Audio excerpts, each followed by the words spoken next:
If you've got a kid heading for college, you have to deal with the SAT. A lot of stress for parents and kids alike. Joining me to talk about how to master the SAT is Debbie Stier. She actually took the SAT 7 times in 1 year. It sounds like torture, and wrote about it in her new book called The Perfect Score Project.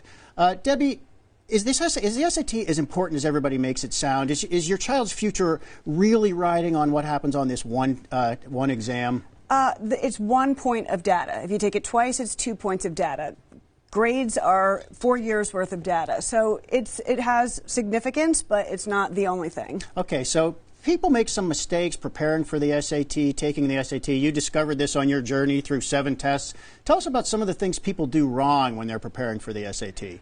I would say the biggest mistake I see people make is they don't use official College Board material. So not using official material is akin to... This is as you're preparing for it, doing practice exams and so forth? That's right. So you want, it would be like preparing for a tennis match on a squash court. So there's knockoff material out there? Tons and tons of knockoff material. You need official College Board material. Okay. And you should take full-timed practice SATs because you need to endurance train.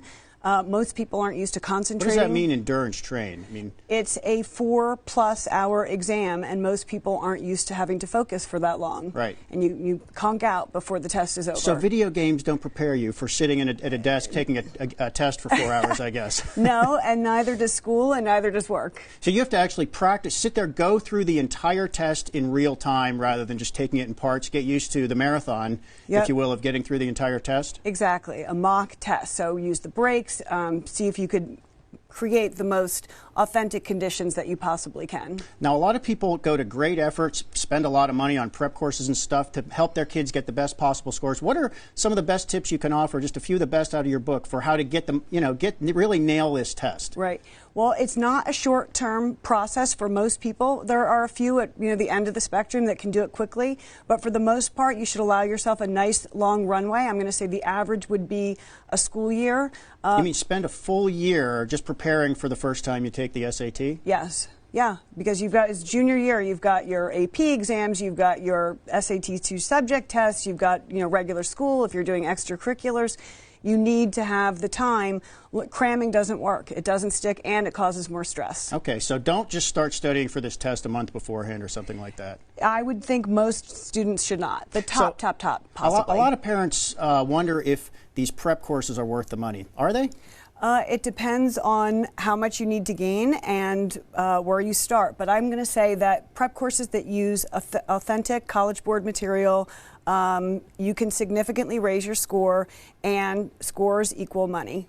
So let's talk that through a little bit. So a better score obviously helps you get into a better college, in theory anyway. Mm-hmm. Does it also help you save money? Yes, because when you apply to college, there's financial aid and there's merit aid. Merit aid is given for things like grades and sports, but it's also given for your scores.